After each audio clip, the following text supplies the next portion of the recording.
말도 안 돼. 설마, 저 아이들이 내 아이들이라고? 8년은 참 잔인했습니다. 한 남자에겐 성공을, 한 여자에겐 고통을 줬어요. 지금은 안 돼. 라고 말한 남자는 국내 최고의 변호사가 됐고, 버림받은 여자는 쌍둥이를 혼자 키우며 부모님도 사고로 잃었습니다. 하지만 그녀의 아들이 백혈병에 걸렸을 때 누군가 몰래 돈을 보내줬어요. 병원에서 모든 게 밝혀졌습니다. 그 사람은 8년 전 그녀를 떠난 바로 그 남자였어요. 유전자 검사 결과 완벽히 일치, 소속 로펌 회사와 의견 충돌, 그리고 누군가 일부러 퍼뜨린 영상. 과연 이들은 8년의 시간을 메울 수 있을까요?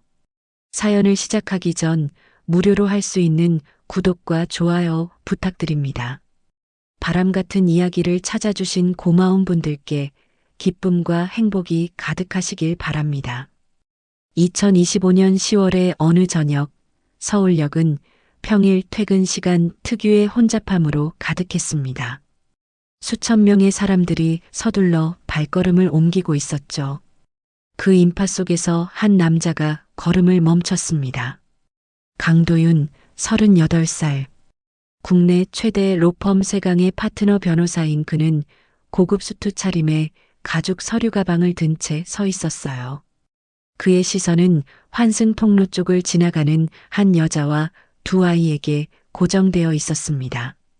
낯익은 한 여자가 쌍둥이로 보이는 아이들의 손을 잡고 힘겹게 걸어가고 있었어요.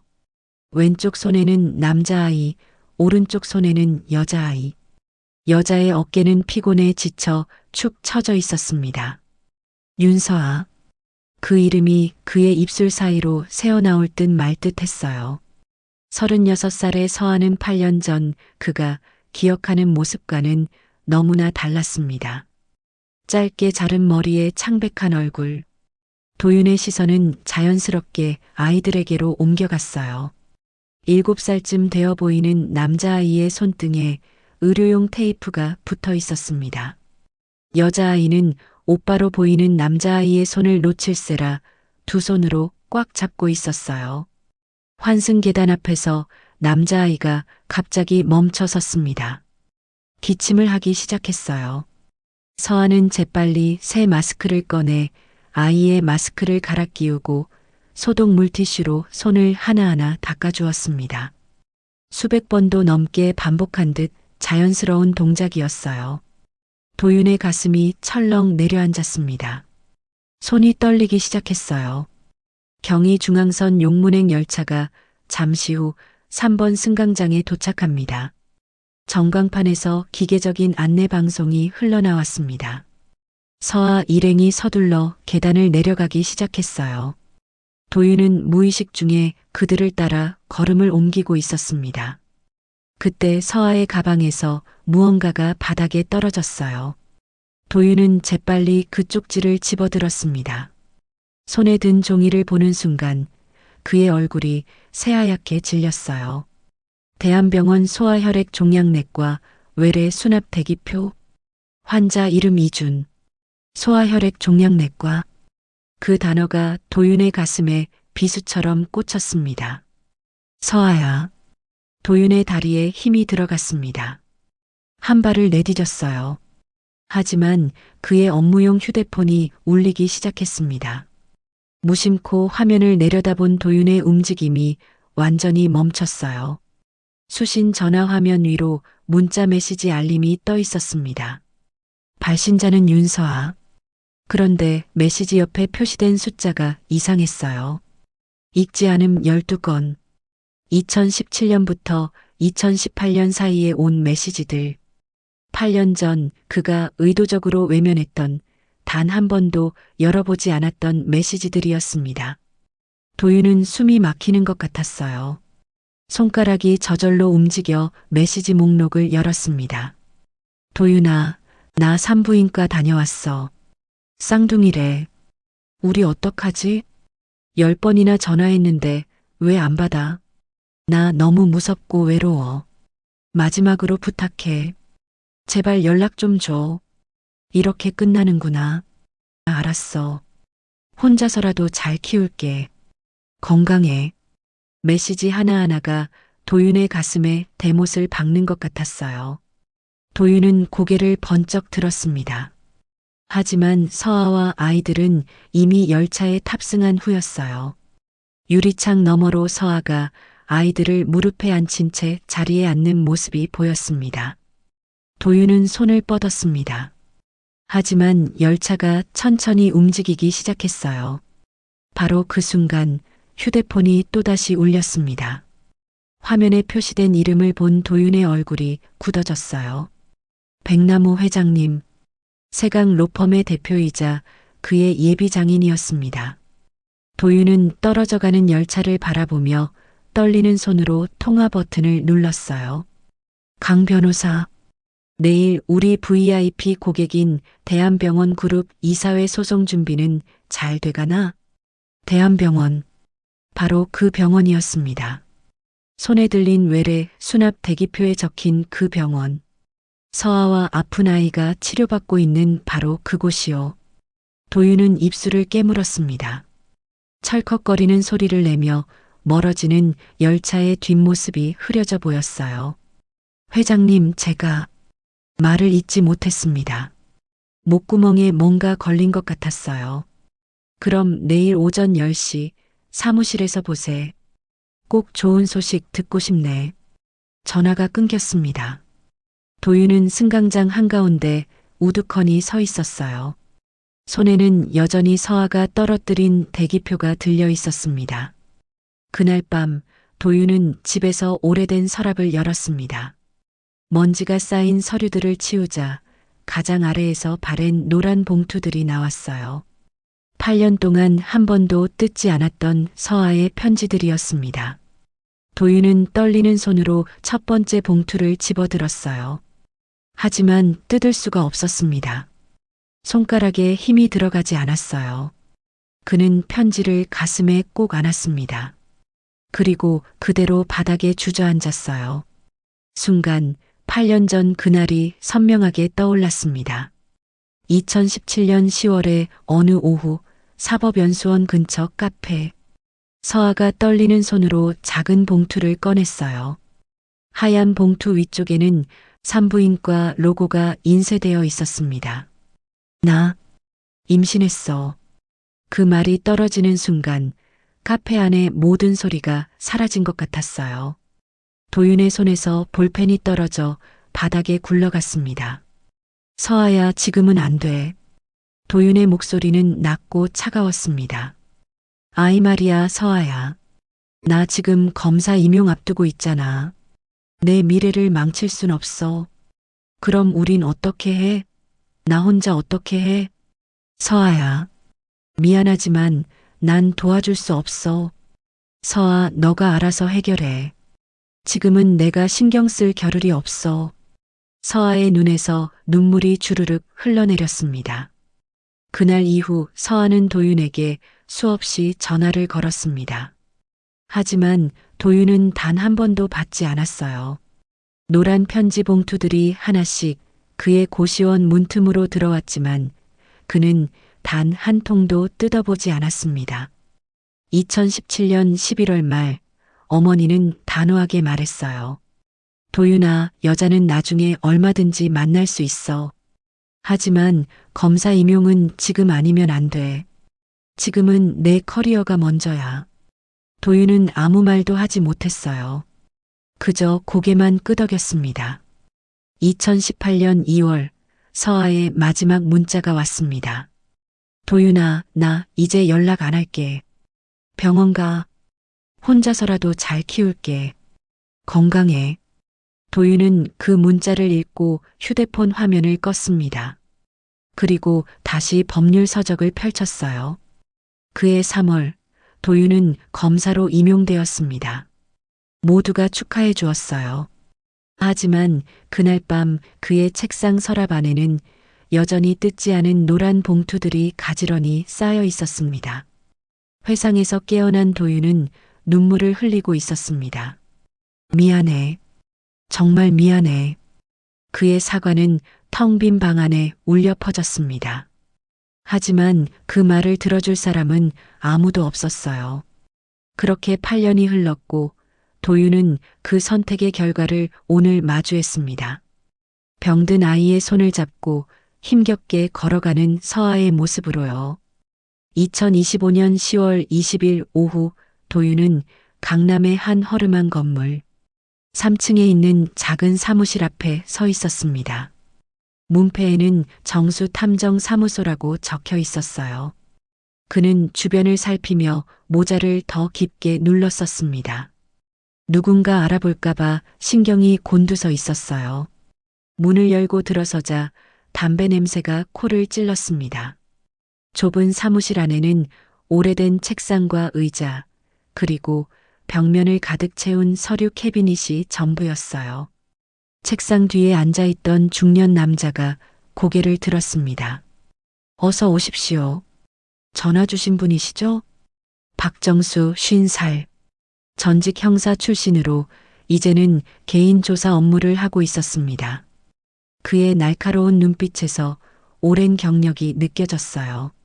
네, 맞습니다. 도윤이 조심스럽게 대답했습니다.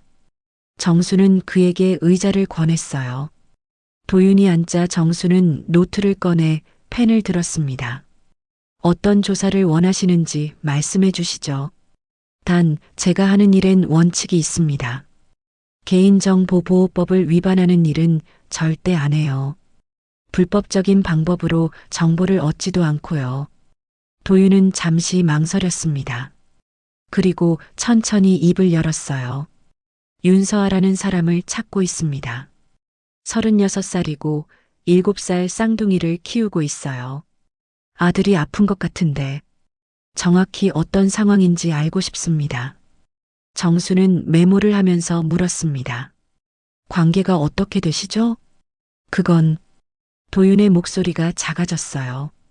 정수는 펜을 내려놓고 그를 똑바로 바라봤습니다. 말씀 안 하셔도 됩니다. 대신 제가 묻겠습니다. 이 조사가 그 사람에게 해가 되나요? 아닙니다. 절대 아닙니다. 도윤이 급하게 대답했어요. 그의 눈빛은 진지했습니다. 도와주고 싶어서 그럽니다. 제가 도와줘야 할 사람인데 제대로 알아보고 싶어서요. 정수는 잠시 그를 살피더니 고개를 끄덕였습니다. 알겠습니다. 일주일 정도 시간을 주십시오. 도윤이 사무실을 나선 뒤 정수는 컴퓨터 앞에 앉았어요. 그는 합법적인 경로를 통해 정보를 수집하기 시작했습니다. 공공기록, 병원 공개 정보, 지역 커뮤니티 게시판. 하나씩 조각을 맞춰가기 시작했어요. 닷새가 지난 2025년 10월 25일 저녁, 도윤은 다시 그 사무실을 찾았습니다. 이번에도 모자를 깊게 눌러 쓰고 왔어요. 정수는 두툼한 서류 봉투를 그에게 건넸습니다. 앉으십시오. 천천히 보셔야 할 겁니다. 도윤은 떨리는 손으로 봉투를 열었어요. 첫 페이지에는 서아와 아이들의 기본 정보가 적혀 있었습니다. 그는 숨을 깊게 들이마시고 다음 페이지를 넘겼어요. 이준, 만 7세. 2023년 7월 급성 림프 구성, 백혈병 진단. 그 문장을 읽는 순간 도윤의 손이 멈췄습니다. 백혈병? 그 단어가 그의 머릿속에서 울려 퍼졌어요. 페이지를 넘기는 그의 손가락이 하얗게 질렸습니다. 2019년 3월 윤서아 부모 교통사고로 사망. 유일한 보호자 상실. 도윤의 입술이 바르르 떨렸습니다. 2019년이면 아이들이 겨우 1살이었을 때예요. 서아는 돌도 안 된 쌍둥이를 안고 부모님의 장례식을 치러야 했던 거예요. 현 거주지, 경기도 용인시, 월세 원룸, 보증금 300만 원, 월세 35만 원, 직업 편의점 야간 아르바이트 및 온라인 데이터 입력 재택근무, 병원비 현황 총 2,800만 원 미납, 월세 보증금까지 병원비로 지출, 현재 병원 사회사업팀 지원으로 치료 지속 중. 페이지를 넘길 때마다 도윤의 숨소리가 거칠어졌습니다. 손에 쥔 종이가 땀에 젖어 구겨졌어요. 마지막 페이지에는 최근 사진 몇 장이 첨부되어 있었습니다. 서아가 편의점 앞치마를 두른 채 진열대를 정리하는 모습, 아이들과 함께 버스 정류장에서 기다리는 모습. 모든 사진 속 서아의 어깨는 지쳐 있었어요. 내가 없었던 8년 동안 도윤의 목소리가 떨렸습니다. 대체 무슨 일이 있었던 거야? 그는 보고서를 가슴에 안은 채 소파에 주저앉았어요. 눈물이 주르륵 흘러내렸습니다. 정수는 조용히 물 한 잔을 건넸습니다. 제 경험상 지금 당장 달려가고 싶으시겠지만 그러시면 안 됩니다. 정수가 차분한 목소리로 말했어요. 갑자기 나타나시면 그분이 놀라실 겁니다. 더 상처받으실 수도 있고요. 제가 제안하는 방법이 있습니다. 도윤이 눈물을 닦으며 고개를 들었어요. 정수는 명함 한 장을 꺼내 테이블 위에 놓았습니다. 대한병원 사회사업팀입니다. 여기를 통해 익명으로 후원하실 수 있어요. 법적으로도 문제없고 그분께 부담도 되지 않습니다. 익명으로요? 네. 이름을 밝히지 않고 치료비를 지원하는 겁니다. 병원 측에서 후원자 정보를 철저히 보호해 드릴 겁니다. 도윤은 떨리는 손으로 명함을 집어들었어요. 대한병원 사회사업팀 김민지 과장. 전화번호가 적혀 있었습니다. 하지만 저는 제가 직접 지금은 때가 아닙니다. 정수가 단호하게 말했어요. 아이가 아픕니다. 엄마는 지쳐 있고요. 지금 필요한 건 돈입니다. 따뜻한 말이 아니라 실질적인 도움이요. 나중에 상황이 나아지면 그때 천천히 다가가십시오. 도윤은 명함을 꽉 쥐었습니다. 정수의 말이 맞았어요. 지금 서아에게 필요한 건 그의 사과나 변명이 아니었습니다. 아픈 아이를 살릴 수 있는 돈이었어요. 얼마를 후원하면 되나요? 미납된 병원비만 2,800만 원입니다. 하지만 앞으로 필요한 치료비까지 생각하면 정수가 잠시 계산기를 두드렸어요. 최소 5천만 원은 필요할 겁니다. 골수 이식까지 간다면 더 필요하고요. 도윤은 고개를 끄덕였습니다. 그에게 5천만 원은 큰 돈이 아니었어요. 아니, 설령 더 큰 돈이 필요하다 해도 상관없었습니다. 자신이 버린 아이를 살릴 수 있다면, 자신이 외면한 여자를 도울 수 있다면요. 2025년 10월 27일, 도윤은 대한병원 사회사업팀을 찾아갔습니다. 김민지 과장은 조용한 상담실로 그를 안내했어요. 익명 후원을 원하신다고요? 네. 이준이라는 아이의 치료비를 지원하고 싶습니다. 제 이름은 절대 밝히지 말아주세요. 도윤이 단호하게 말했습니다. 김 과장은 후원 신청서를 꺼내 그 앞에 놓았어요. 후원 금액은 어떻게 하시겠습니까? 일단 5천만 원 송금하겠습니다. 그리고 매달 200만 원씩 정기 후원하겠습니다. 필요하면 더 보내드릴게요. 김 과장의 눈이 약간 커졌습니다. 하지만 그녀는 전문가답게 침착하게 서류를 작성했어요. 후원자님의 성함은 서류에만 남고 환자 측에는 절대 공개되지 않습니다. 안심하셔도 됩니다. 도윤은 떨리는 손으로 서명을 했습니다. 펜을 쥔 손에 힘이 들어가지 않아서 글씨가 삐뚤빼뚤했어요. 서명을 마치고 펜을 내려놓는 순간 그의 손은 여전히 떨리고 있었습니다.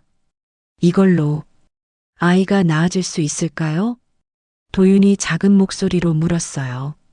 김 과장은 부드럽게 미소 지었습니다. 최선을 다하겠습니다. 후원자님 덕분에 이준이가 제대로 된 치료를 받을 수 있게 됐어요.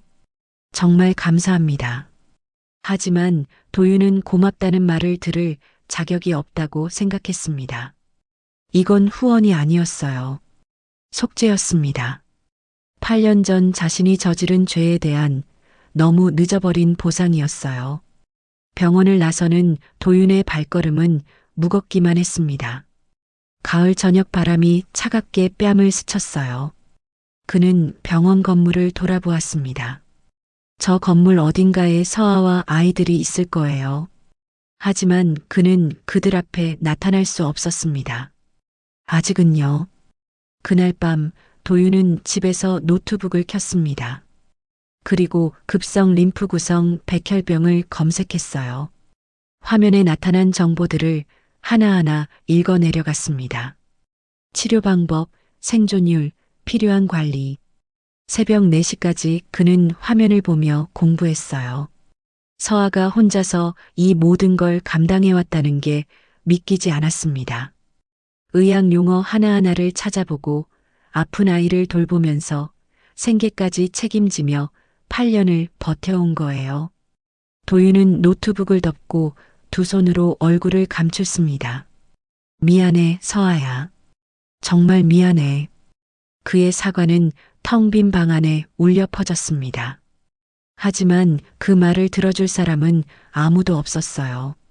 2025년 10월 30일 오전 대한병원 소아혈액 종양내과 간호사 스테이션에서 김민지 과장이 서아를 찾고 있었습니다. 서아는 이준희의 병실에서 아이의 체온을 재고 있었어요. 간호사가 문을 두드렸습니다. 이준희 어머님, 잠깐 사회사업팀으로 와주시겠어요? 서아의 가슴이 철렁 내려앉았습니다. 사회사업팀에서 부른다는 건 보통 좋은 소식이 아니었어요. 미납된 병원비 독촉이거나 아니면 더 이상 치료를 미룰 수 없다는 통보일 가능성이 높았습니다. 네, 알겠습니다. 서아는 떨리는 목소리로 대답했어요. 이준의 이마를 쓰다듬으며 작게 속삭였습니다. 준아, 엄마 금방 올게. 이서랑 같이 있어. 이서가 오빠 옆에 바짝 붙어 앉았어요. 서아는 병실 문을 나서며 깊게 숨을 들이마셨습니다. 복도를 걸어가는 내내 그녀의 손은 떨리고 있었어요. 사회사업팀 상담실 문을 열자 김민지 과장이 환하게 웃으며 그녀를 맞이했습니다. 그 미소가 오히려 서아를 더 불안하게 만들었어요. 이준희 어머님 앉으세요. 좋은 소식이 있어서 불렀습니다. 좋은 소식? 그 말에 서아의 눈이 커졌습니다. 김 과장은 서류 한 장을 그녀 앞에 놓았어요. 익명의 후원자가 나타나셨어요. 이준희의 치료비를 전액 지원해 주시겠답니다. 서아는 순간 귀를 의심했습니다. 서류를 내려다보았지만 글씨가 제대로 보이지 않았어요. 눈물이 핑 돌았습니다. 뭐라고요? 익명이. 후원자요? 네. 일단 5천만 원을 선입금해 주셨고 매달 200만 원씩 정기 후원도 약속하셨어요. 미납된 병원비도 모두 처리됐습니다. 서아의 손이 입을 막았습니다. 눈물이 주르륵 흘러내렸어요. 지난 2년 동안 그녀를 짓눌러왔던 무게가 조금 가벼워지는 것 같았습니다. 누구신지 알 수 있을까요? 감사 인사라도 드리고 싶어서요. 죄송하지만 후원자분이 철저한 익명을 원하셨어요. 저희도 개인정보를 공개할 수 없답니다. 서아는 고개를 끄덕였습니다. 누군지 알 수 없는 그 사람에게 마음속으로 수없이 감사 인사를 했어요. 병실로 돌아가는 그녀의 발걸음은 올 때보다 훨씬 가벼웠습니다. 하지만 그날 오후 병원 원무팀에서 서아를 호출했습니다. 서아가 원무팀 사무실로 들어서자 오재영 주임이 의자에 비스듬히 기대어 그녀를 바라보고 있었어요. 40살 남짓한 그의 얼굴에는 불쾌한 미소가 걸려 있었습니다. 이준희 어머님 앉으세요. 오재영이 손짓했습니다. 서아는 불안한 마음으로 의자에 앉았어요. 오재영은 서류를 뒤적이더니 그녀를 빤히 쳐다봤습니다. 어머님, 후원 잘 받으셨죠? 5천만 원이라니 대단하시네요. 그의 말투에는 비꼬는 듯한 뉘앙스가 묻어 있었어요. 서한은 불편한 기색을 감추지 못했습니다. 네, 감사하게도. 그런데 말이죠. 그 돈이 어디서 온 건지 궁금하지 않으세요? 오재영이 책상에 팔꿈치를 괴고 몸을 앞으로 기울였습니다. 서한은 뒤로 물러났어요. 익명 후원이라고 들었는데요. 익명이라. 하지만 세상에 공짜는 없는 법이죠. 이 정도 큰 돈이면 뭔가 대가를 바라는 게 당연한 거 아닙니까? 서아의 얼굴이 굳었습니다. 오재영의 말이 무엇을 의미하는지 이해하기 시작한 거예요. 무슨 말씀이신지 모르겠네요. 아, 모르시는구나. 그럼 제가 친절하게 설명해 드릴까요? 오재영이 서류를 탁 닫으며 말했습니다. 이 병원 후원금은 원무팀에서 관리합니다. 그러니까 제가 관리하는 거죠. 어머님이 앞으로도 이 후원을 계속 받고 싶으시면 저하고 좀 친하게 지내셔야 할 것 같은데요. 서아의 얼굴이 새하얗게 질렸습니다. 그녀는 벌떡 일어났어요. 지금 저한테 무슨 말씀을 하시는 겁니까? 왜요? 제 말이 이해가 안 되십니까? 5천만 원이라는 큰 돈을 받으셨으면 그에 합당한. 닥치세요. 서아가 떨리는 목소리로 말을 끊었습니다. 그녀의 눈에는 분노와 모욕감이 가득했어요. 저 신고하겠습니다. 당장 병원장실에 가겠어요. 신고요? 하. 오재영이 비웃었습니다. 누가 믿을까요? 저는 이 병원에 10년 넘게 다닌 직원이고 어머님은 병원비도 제대로 못 내는 환자 보호자잖아요. 누구 말을 믿을 것 같으세요? 서아는 주먹을 꽉 쥐었습니다. 손톱이 손바닥을 파고들었어요. 하지만 그녀는 아무 말도 할 수 없었습니다. 오재영의 말이 틀리지 않았으니까요. 그녀는 아무런 힘도 없는 사람이었어요. 잘 생각해 보세요. 아이 치료비가 얼마나 중요한지 어머님이 제일 잘 아시잖아요. 서아는 더 이상 그 자리에 서 있을 수가 없었습니다. 그녀는 몸을 돌려 사무실을 뛰쳐나갔어요. 복도 한 구석에 서서 벽에 등을 기댔습니다. 온몸이 떨렸어요. 그날 저녁 서아는 병원 로비 벤치에 앉아 휴대폰을 꺼냈습니다. 오랜 친구 수진에게 전화를 걸었어요. 3번의 신호음 끝에 친구의 목소리가 들렸습니다. 서아야, 왜? 무슨 일 있어? 수진아. 서아의 목소리가 떨렸습니다. 수진은 바로 알아챘어요. 어디야? 지금 갈게. 아니야, 괜찮아. 그냥 내 목소리 듣고 싶었어. 서아는 눈물을 닦았습니다. 하지만 눈물은 계속 흘러내렸어요. 무슨 일인지 말해. 내가 도와줄게. 나중에 얘기할게. 지금은 혼자 있고 싶어. 전화를 끊은 서아는 고개를 들어 천장을 바라보았습니다. 형광등 불빛이 눈부셨어요. 바로 그때 병원 한쪽 구석에서 모자를 깊게 눌러 쓴 남자가 그 장면을 지켜보고 있었습니다. 도윤이었어요. 그는 서아의 상태가 궁금해서 병원에 왔다가 우연히 원무팀 사무실 근처를 지나게 됐던 거예요. 그리고 오재영과 서아의 대화를 들었습니다. 전부는 아니었지만 오재영이 서아를 괴롭히고 있다는 건 분명히 알 수 있었어요. 도윤의 주먹이 꽉 쥐어졌습니다. 이를 악물었어요. 오재영이 사무실에서 나와 복도를 걸어가고 있었습니다. 도윤은 모자를 더 깊게 눌러 쓰고 그를 따라갔어요. 저기요. 도윤이 오재영을 불렀습니다. 오재영이 돌아봤어요. 누구세요? 당신이 오재영 씨죠? 도윤의 목소리는 낮고 차가웠습니다. 오재영은 경계하는 눈빛으로 그를 바라봤어요. 그런데요? 이준이 어머니한테서 손 떼세요. 도윤이 한 걸음 다가섰습니다. 오재영은 뒤로 물러났어요.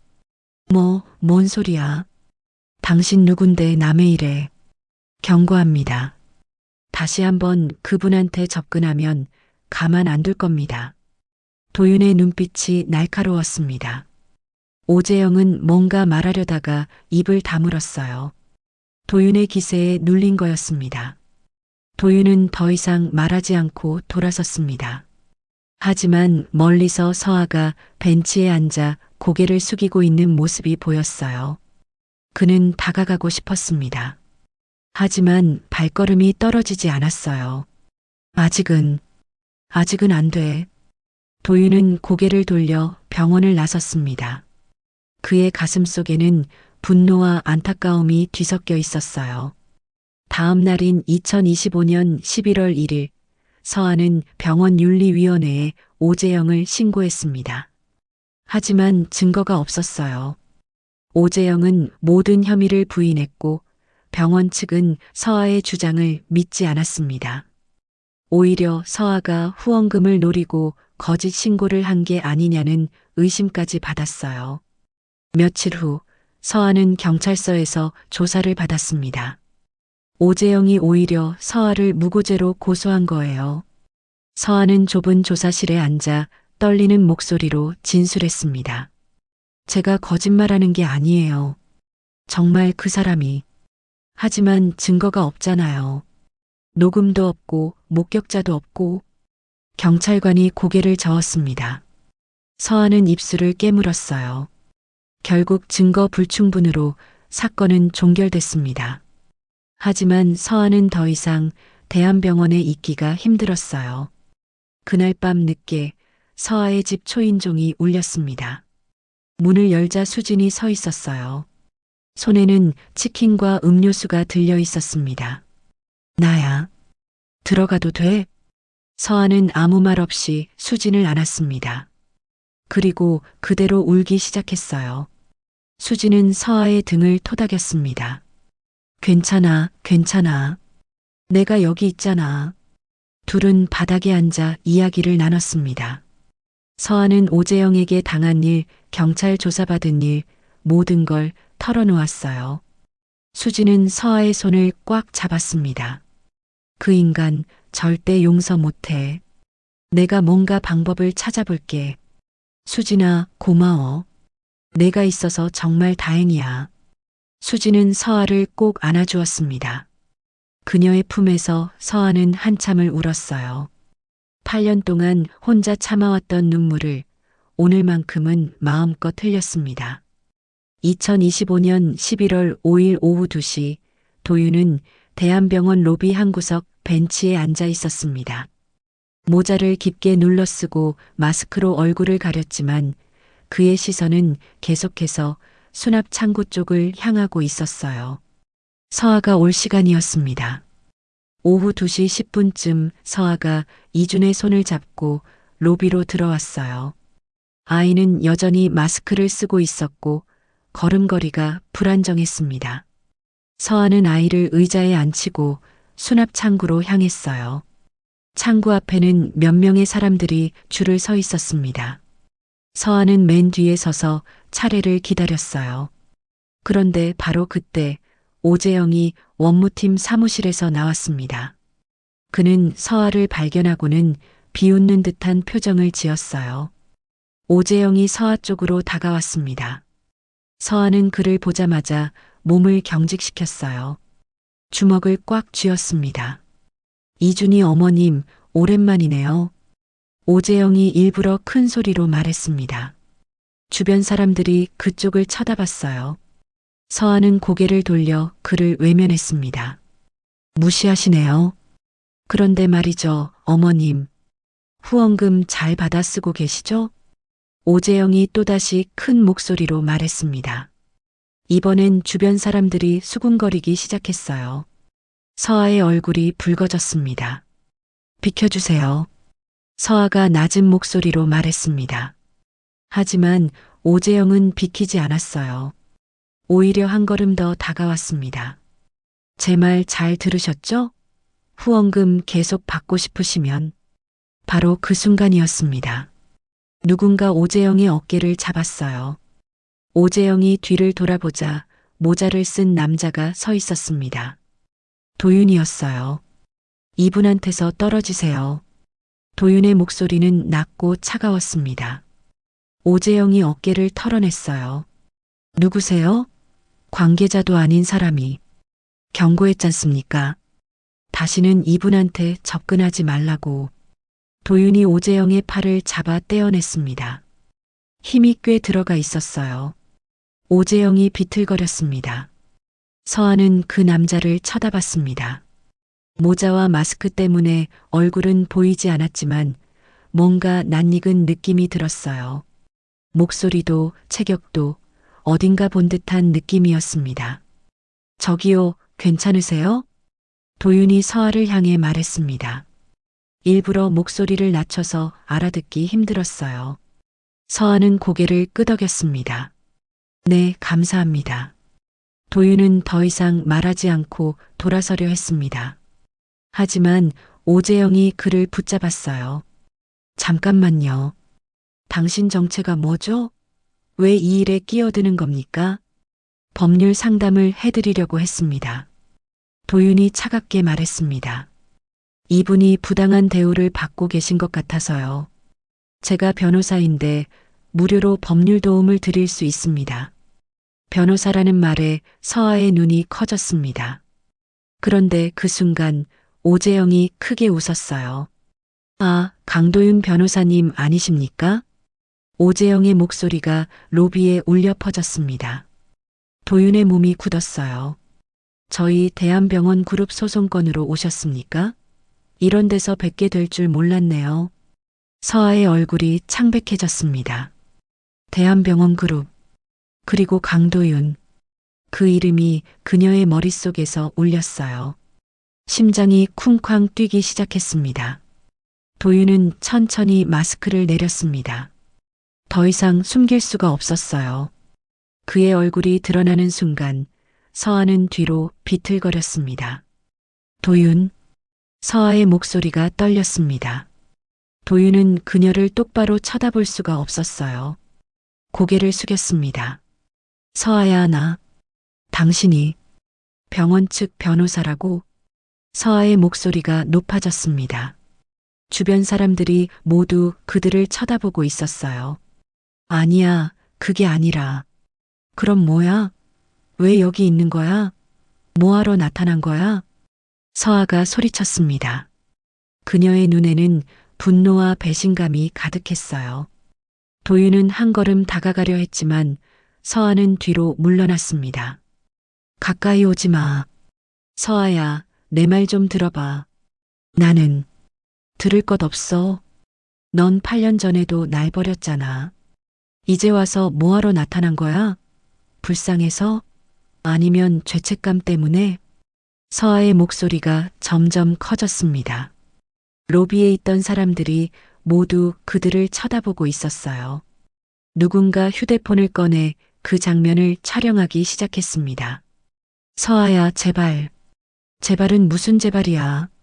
내가 뭔데 이제 와서 우리 앞에 나타나. 서아가 도윤의 가슴을 밀쳤습니다.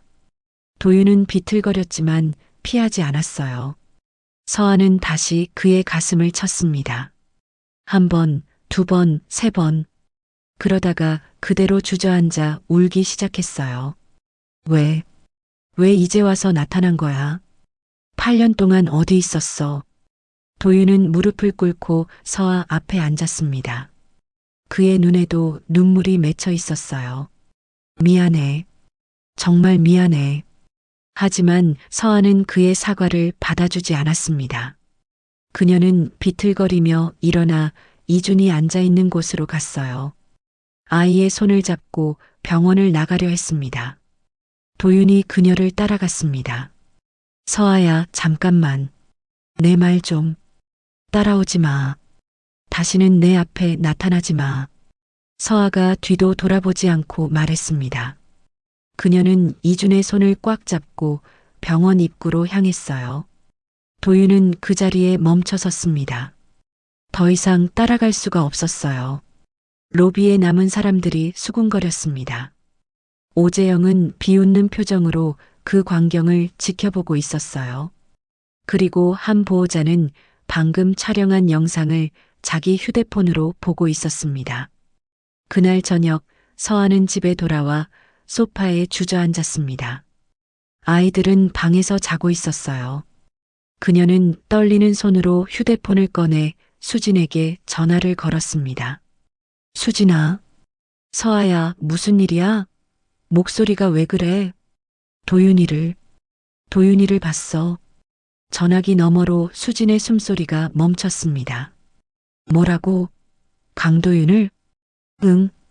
병원에서 그 사람이 나타났어. 대한병원 측 변호사래.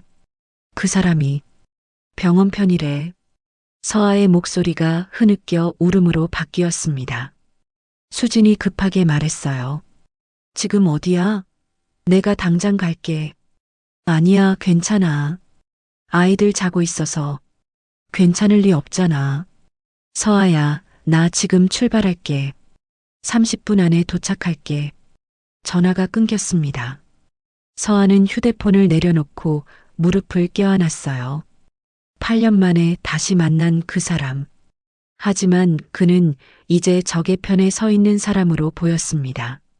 30분 후 수진이 문을 두드렸습니다. 서아가 문을 열자 수진은 그녀를 꽉 안아주었어요. 괜찮아. 내가 여기 있어. 수진은 서아를 소파에 앉히고 따뜻한 차를 끓여주었습니다. 서아는 떨리는 손으로 찻잔을 들었어요. 수진아, 나 어떻게 해야 해? 그 사람이 병원 편이래. 나한텐 적인 거잖아. 그 인간 절대 용서하지 마. 수진의 목소리에는 분노가 묻어 있었어요. 8년 전에도 너 혼자 두고 도망갔잖아. 이번에도 또 너 상처받게 할 거야. 절대 믿으면 안 돼. 하지만은 없어. 서아야, 이번에도 너 혼자 상처받게 두지 않을 거야. 내가 지켜줄게. 수지는 서아의 손을 꽉 잡았습니다. 서아는 고개를 끄덕였어요. 하지만 그녀의 마음속 한구석에는 여전히 흔들림이 남아 있었습니다. 도윤의 눈빛, 그 안에 담긴 미안함과 절박함. 그것이 진짜였을까요? 아니면 또 다른 거짓이었을까요? 그날 밤 서아는 잠들 수가 없었습니다. 침대에 누워 천장을 바라보며 8년 전 그날을 떠올렸어요. 카페에서 차갑게 돌아선 도윤의 뒷모습. 그리고 오늘 병원 로비에서 무릎 꿇고 사과하던 그의 모습. 똑같은 사람이 맞나 싶을 정도로 달라 보였습니다.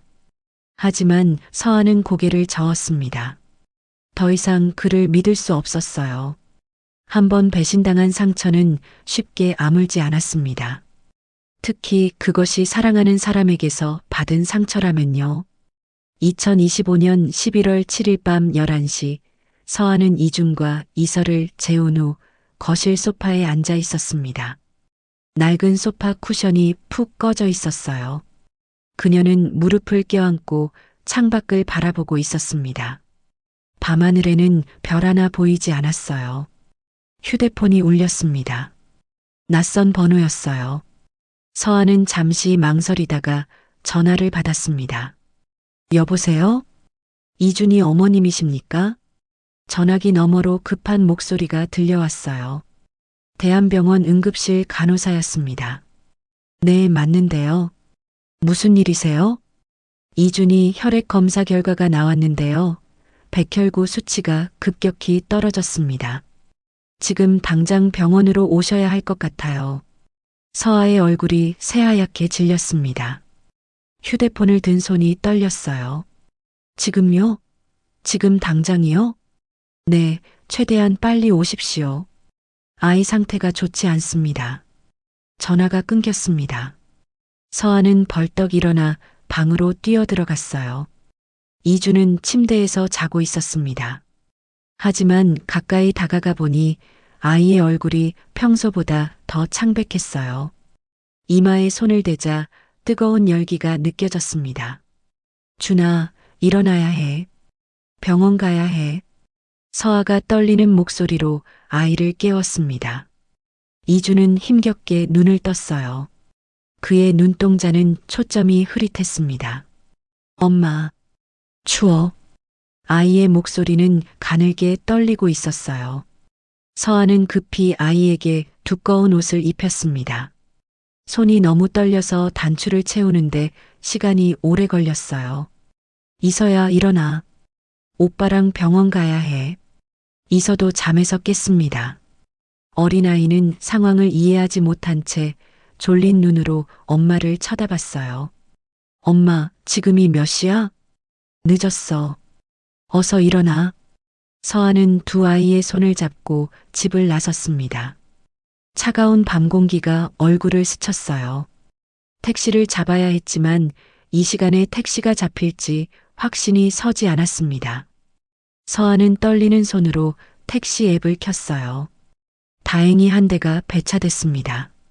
택시 안에서 이주는 엄마 품에 기대어 있었어요. 아이의 숨소리가 거칠었습니다. 서아는 아이의 등을 쓰다듬으며 속으로 기도했습니다. 제발, 제발 괜찮게 해주세요. 대한병원에 도착했을 때는 자정이 가까웠습니다. 응급실 입구에는 형광등 불빛이 차갑게 빛나고 있었어요. 서아는 이준을 안고 응급실로 뛰어들어갔습니다. 이선은 엄마 손을 꽉 잡고 따라왔어요. 이준이 왔습니다. 서아가 숨을 헐떡이며 말했습니다. 간호사가 재빨리 휠체어를 가져왔어요. 이준을 휠체어에 앉히고 응급처치실로 데려갔습니다. 의사가 청진기를 이준의 가슴에 댔어요. 혈압을 재고 산소 포화도를 확인했습니다. 의사의 표정이 점점 굳어졌어요. 폐혈증 쇼크 증상입니다. 지금 당장 항생제 투여하고 혈소판 수혈 준비하세요. 의사의 목소리가 급했습니다. 간호사들이 분주하게 움직이기 시작했어요. 서아는 처치실 밖에서 유리창 너머로 그 광경을 지켜봤습니다. 다리에 힘이 풀려 벽에 기댔어요.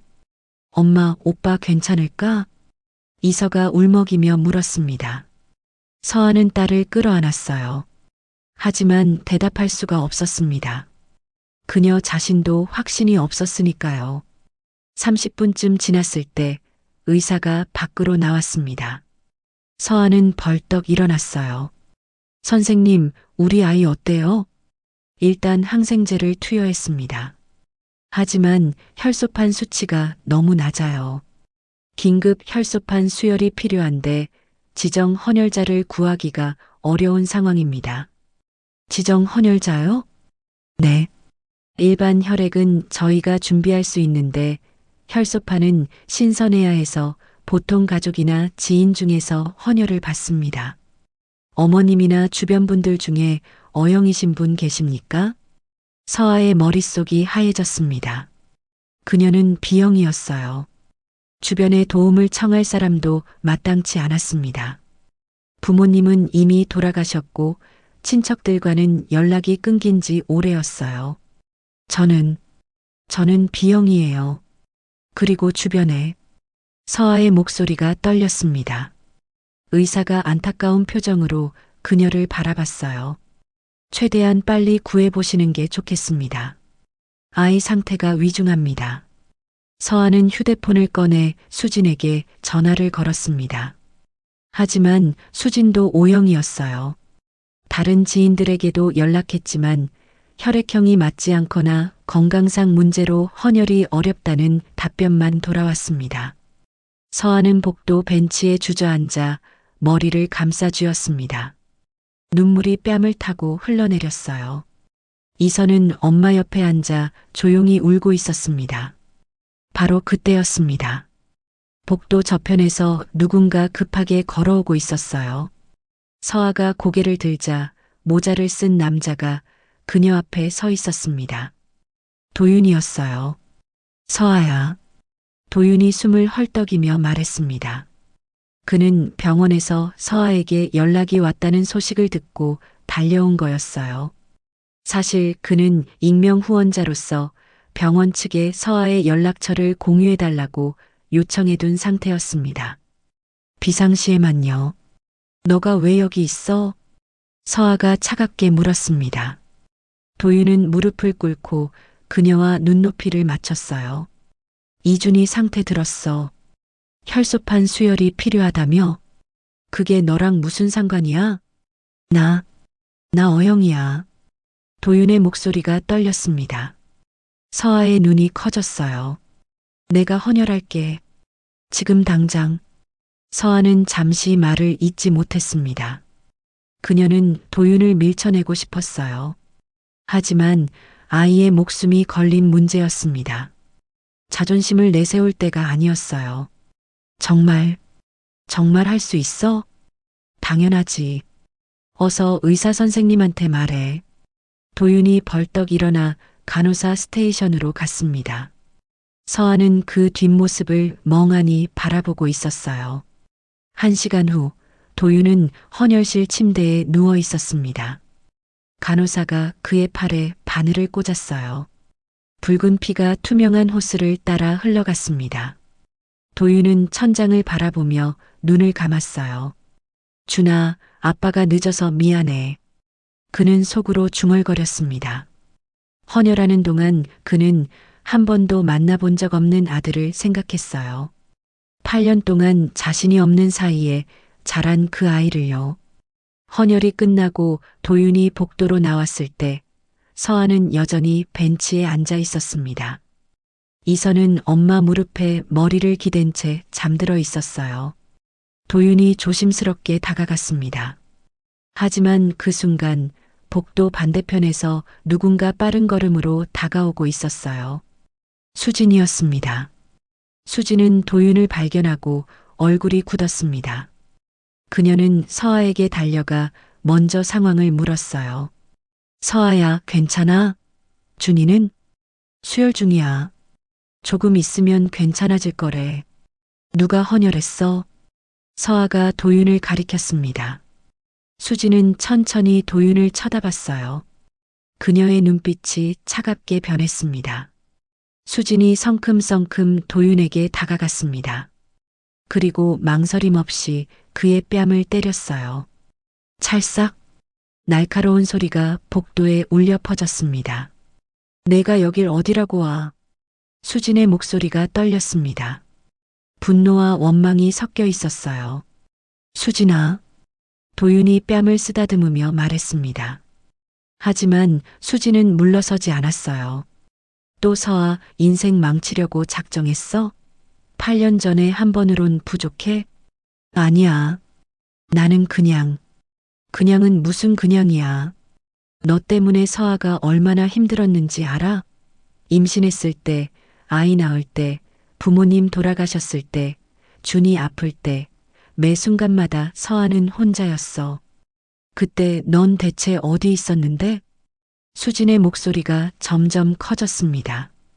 복도에 있던 사람들이 그쪽을 쳐다봤어요. 수진아, 진정해. 서아가 일어나 수진의 팔을 잡았습니다. 하지만 수진은 여전히 도윤을 노려보고 있었어요. 절대 용서 못해. 헌혈했다고? 그게 뭐 대단한 거라고?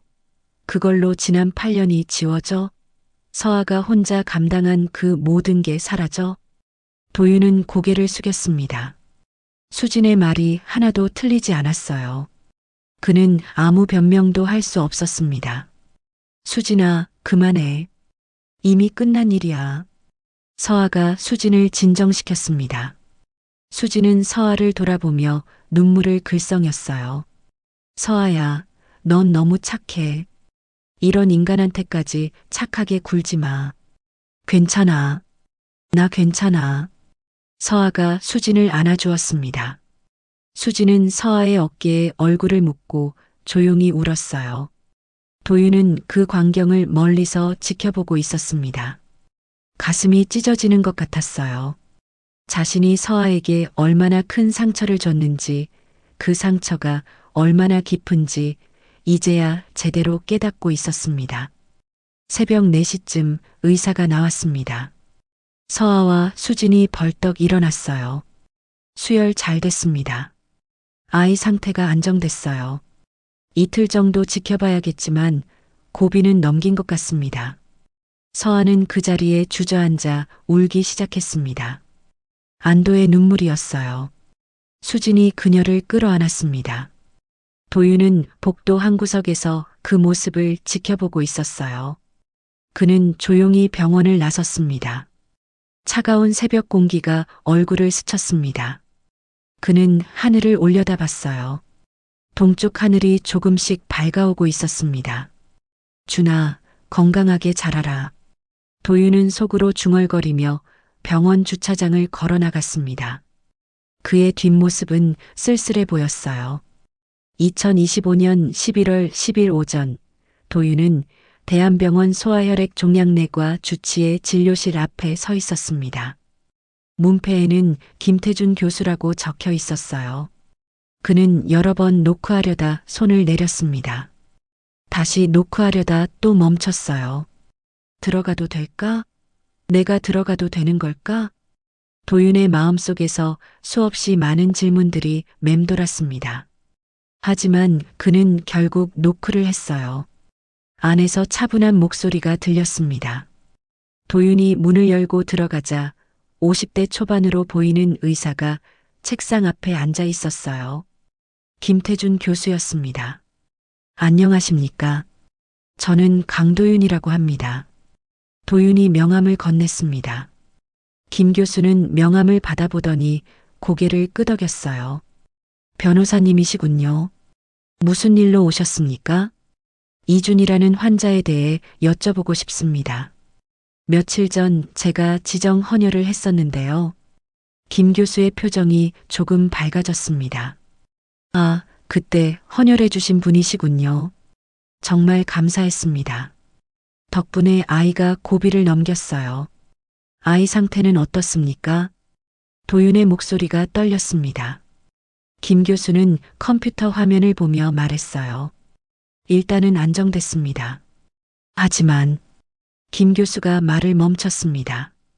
도윤은 숨을 죽이고 다음 말을 기다렸어요. 항암 치료만으로는 한계가 있습니다. 골수 이식이 필요한 상황이에요. 골수 이식이요? 네. 그게 이준이에게는 가장 확실한 치료법입니다. 문제는 적합한 기증자를 찾기가 쉽지 않다는 거죠. 도윤의 심장이 쿵쾅거렸습니다. 그는 조심스럽게 물었어요. 만약 제가 검사를 받아본다면 기증자가 될 수 있을까요? 김 교수가 도윤을 쳐다봤습니다. 조금 놀란 표정이었어요. 가족이 아닌 분이 기증을 희망하시는 경우는 드문데요. 물론 검사는 받아보실 수 있습니다. 다만 일치 확률이 낮다는 점은 아셔야 합니다. 검사 받고 싶습니다. 도윤이 단호하게 말했습니다. 김 교수는 고개를 끄덕이며 검사 동의서를 꺼냈어요. 2025년 11월 12일 도윤은 조직 적합성 검사를 받았습니다. 체열을 하고 상세한 건강검진을 받았어요.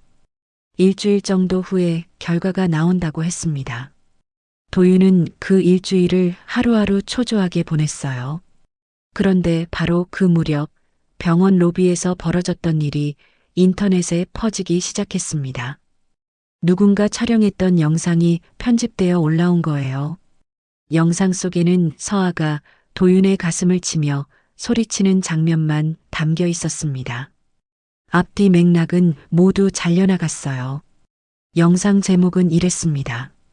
유명 로펌 변호사, 환자 보호자 협박 현장 포착. 댓글들이 달리기 시작했습니다. 저게 변호사라고? 병원 측 변호사가 환자 가족을 괴롭히네. 세강 로펌 수준 크크크. 영상은 순식간에 퍼져나갔어요. 도윤의 휴대폰에는 동료 변호사들과 지인들에게서 연락이 쏟아졌습니다. 하지만 도윤은 어떤 해명도 하지 않았어요. 그저 묵묵히 검사 결과를 기다렸습니다. 2025년 11월 18일 오후 도윤의 휴대폰이 울렸습니다. 대한병원에서 걸려온 전화였어요. 강도윤 씨, 검사 결과 나왔습니다. 김 교수의 목소리였습니다. 도윤은 숨을 멈췄어요. 기적적으로 유전자 정보가 99.9% 일치합니다. 골수 이식 기증자로 적합하십니다. 도윤은 휴대폰을 든 손이 떨렸습니다. 눈물이 핑 돌았어요. 정말입니까? 네. 보통은 거의 불가능에 가까운 확률인데 정말 놀라운 일입니다. 전화를 끊은 도윤은 사무실 의자에 깊이 앉아 천장을 바라봤습니다. 99.9% 일치. 그 말이 무엇을 의미하는지 그는 알고 있었어요. 그건 우연이 아니었습니다. 혈연이었어요. 준아, 내 아들. 도윤의 눈에서 눈물이 흘러내렸습니다. 바로 그날 저녁 도윤은 세강 로펌 백남호 대표에게 호출됐습니다. 대표 집무실은 40층에 있었어요. 넓은 유리창 너머로 서울 야경이 한눈에 보였습니다. 강 변호사 앉게. 백남호의 목소리는 차갑고 날카로웠습니다. 도윤은 소파에 앉았어요. 백남호는 노트북을 돌려 도윤에게 보여줬습니다. 화면에는 병원 로비 영상이 재생되고 있었어요. 이게 뭔가? 회장님, 그건 대한병원 그룹은 우리 최대 고객이야. 연간 30억 원어치 일감을 주는 곳이라고. 그런데 자네가 환자 보호자랑 싸우는 영상이 인터넷에 돌아다니고 있어.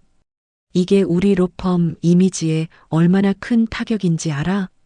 백남호가 책상을 탁 쳤습니다. 도윤은 고개를 숙였어요. 죄송합니다. 죄송하다고? 그걸로 끝날 문제가 아니야. 대한병원 측에서 자네를 소송 대리인에서 빼달라고 요청했어. 당장 손 떼게. 도윤은 입술을 깨물었습니다. 백남호는 의자에 깊숙이 앉으며 도윤을 노려봤어요. 그런데 말이야, 강 변호사. 자네 그 기증자가 바로 자네라는 거 나도 알고 있네. 도윤의 얼굴이 굳었습니다. 백남호가 비웃듯 웃었어요. 병원 내부에 우리 사람이 있거든. 자네가 골수 이식 검사 받은 거 다 보고받았어. 99.9% 일치라며? 그게 우연일까? 아니지. 자네가 그 아이 아버지라는 얘기잖아. 도윤은 아무 말도 하지 못했습니다. 백남호가 자리에서 일어나 창가로 걸어갔어요. 강 변호사, 이건 명백한 이해상충이야. 변호사 윤리규정 위반이고 자네가 대한병원 소송을 맡으면서 동시에 그 병원 환자의 가족이라니. 이게 말이 돼? 회장님, 당장 선택해. 대한병원 소송을 계속하든지 아니면 그 여자랑 아이한테 가든지. 둘 다는 안 돼. 백남호의 목소리는 단호했습니다. 도윤은 주먹을 꽉 쥐었어요. 손톱이 손바닥을 파고들었습니다. 시간을 주십시오. 생각 좀 해보겠습니다. 이틀 후 대답 들려주게. 도윤은 고개를 숙이고 집무실을 나왔습니다. 복도를 걸어가는 그의 발걸음은 무거웠어요. 그날 밤 도윤은 집에 돌아와 책상 앞에 앉았습니다. 노트북을 켜고 사직서 양식을 열었어요. 하얀 화면이 그를 빤히 쳐다보고 있었습니다. 법보다 사람이 먼저다. 도윤은 키보드 위에 손을 올렸습니다. 그리고 타이핑을 시작했어요. 사직서. 세강법률사무소 백남호 대표님께. 손가락이 자판을 두드릴 때마다 또각또각 소리가 조용한 방 안에 울렸습니다. 도윤은 8년간 쌓아온 모든 것을 내려놓기로 결심했어요. 명예도, 지위도, 돈도. 그 모든 것보다 중요한 게 생겼으니까요. 다음 날인 2025년 11월 19일 밤, 도윤은 이사회 회의가 열리기 전날 이해상충 신고서와 사직서를 로펌 인사팀에 이메일로 전송했습니다.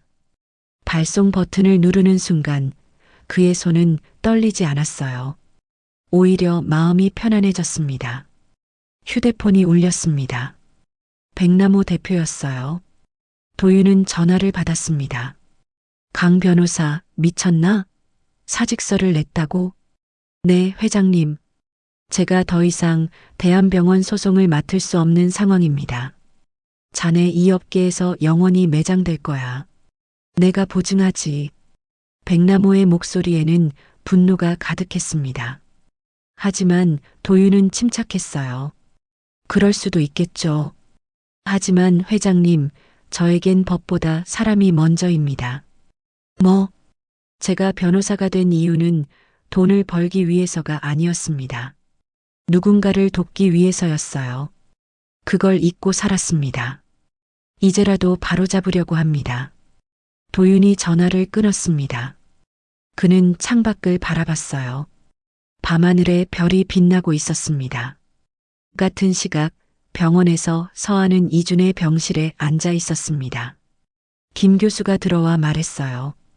이준이 어머님, 좋은 소식이 있습니다. 서하가 고개를 들었습니다. 기증자가 나타났습니다. 유전자 정보가 99.9% 일치하는 분이요. 정말요? 누구세요? 김 교수는 잠시 망설이다가 말했습니다. 강도윤 씨입니다. 며칠 전 헌혈해 주셨던 그분이요. 서아의 얼굴이 창백해졌습니다. 휴대폰을 든 손이 떨렸어요. 99.9%라고요? 네. 거의 혈연 관계가 아니면 나올 수 없는 수치입니다. 서아는 그 말의 의미를 이해했습니다. 혈연, 도윤이 이준이, 아버지라는 것을요. 그녀는 입술을 깨물었습니다. 눈물이 주르륵 흘러내렸어요. 어머님, 괜찮으세요? 김 교수가 걱정스럽게 물었습니다. 서아는 고개를 끄덕였어요. 네, 괜찮습니다. 하지만 괜찮지 않았습니다. 8년 동안 숨겨왔던 진실이 이제는 더 이상 숨길 수 없는 진실이 되어 그녀 앞에 놓인 거예요. 모든 진실의 문이 활짝 열리는 순간이었습니다. 2025년 11월 20일 오후 서아는 병원 옥상 벤치에 앉아 있었습니다. 찬바람이 불었지만 그녀는 신경 쓰지 않았어요. 머릿속이 너무 복잡했습니다. 99.9% 일치. 그 숫자가 계속 머릿속을 맴돌았어요. 도윤이 이준의 아버지라는 사실은 처음부터 알고 있었습니다. 하지만 그가 직접 나서서 아이를 살리려 한다는 것, 그것도 자신의 모든 걸 걸고서요. 그게 서아를 혼란스럽게 만들었습니다. 휴대폰이 울렸습니다. 수진이었어요. 서아야, 어디야? 병실에 없던데. 옥상이야. 지금 내려가. 추운데 왜 거기 있어? 수진아, 나 도윤이한테서 연락 왔어. 전화기 너머로 수진의 숨소리가 멈췄습니다. 뭐래? 골수 이식 기증자로 확정됐대. 자기가 준이를 살릴 수 있대. 그래서 넌 어떻게 할 건데? 서아는 대답하지 못했습니다. 수진이 한숨을 쉬었어요. 서아야, 넌 너무 착해. 그 인간이 아무리 잘해준다 해도 과거는 지워지지 않아. 조심해. 알아. 나도 알아. 전화를 끊은 서아는 하늘을 올려다봤습니다. 회색빛 구름이 낮게 깔려 있었어요. 그날 밤 도윤은 정수 탐정 사무소를 찾아갔습니다. 정수는 책상 앞에 앉아 서류를 정리하고 있었어요. 강 변호사님, 무슨 일이십니까? 도와주셔야 할 일이 있습니다. 도윤이 의자에 앉으며 말했습니다. 그의 표정은 진지했어요. 대한병원 원무팀 오재영이라는 직원이 있습니다. 그 사람이 서아를 괴롭혔어요. 그리고 병원 로비 영상도 그가 조작해서 퍼뜨린 것 같습니다. 정수가 펜을 내려놓고 도윤을 쳐다봤습니다. 증거가 있습니까? 지금은 없습니다. 하지만 찾아야 합니다. 제가 가진 돈 전부 쓸 테니 증거를 찾아주십시오. 정수는 잠시 도윤을 살피더니 고개를 끄덕였어요. 알겠습니다. 일주일 정도 시간을 주십시오. 일주일 후인 2025년 11월 27일 정수는 도윤에게 연락했습니다.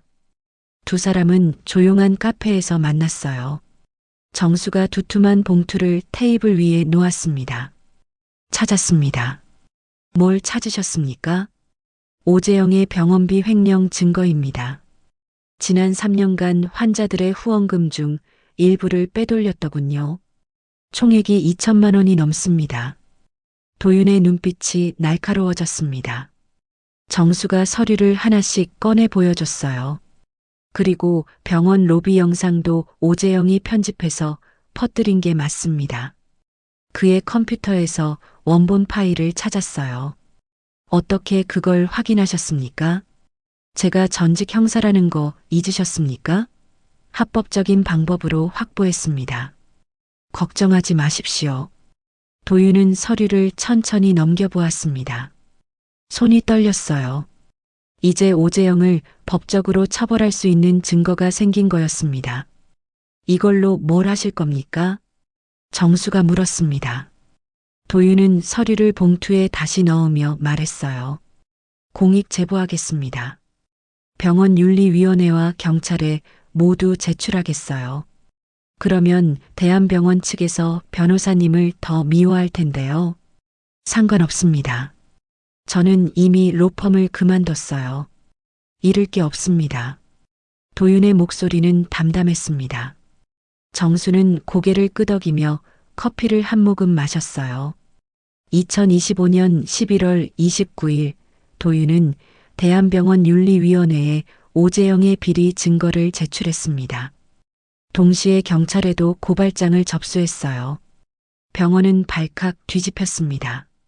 같은 날 오후 서한은 병원 복도에서 도윤과 마주쳤습니다. 도윤은 서류 봉투를 들고 있었어요. 둘은 잠시 서로를 쳐다보며 멈춰 섰습니다. 서아야. 도윤이 먼저 입을 열었습니다. 서아는 대답하지 않았어요. 그저 그를 바라보고만 있었습니다.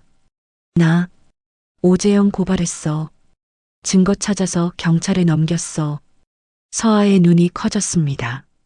왜 그런 걸 했어? 내가 고통받는 걸 더 이상 볼 수 없어서. 그리고 도윤이 말을 멈췄습니다. 서아가 한 걸음 다가왔어요. 그리고 뭐? 내가 너한테 진 빚을 조금이라도 갚고 싶어서. 도윤의 목소리가 떨렸습니다. 서아는 입술을 깨물었어요. 빚이라고? 너가 진 건 빚이 아니라 죄야. 8년 동안 우릴 버린 죄. 알아.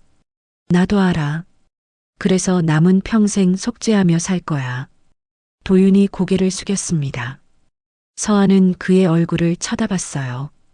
그의 눈가에 주름이 생겨 있었습니다. 8년 전보다 훨씬 지쳐 보였어요. 골수 이식 정말 할 거야? 당연하지. 준이는 내 아들이잖아. 그 말에 서아의 눈에 눈물이 맺혔습니다. 그녀는 고개를 돌렸어요. 고마워하지만 용서는 못해. 아직은. 알아. 용서받을 자격도 없어.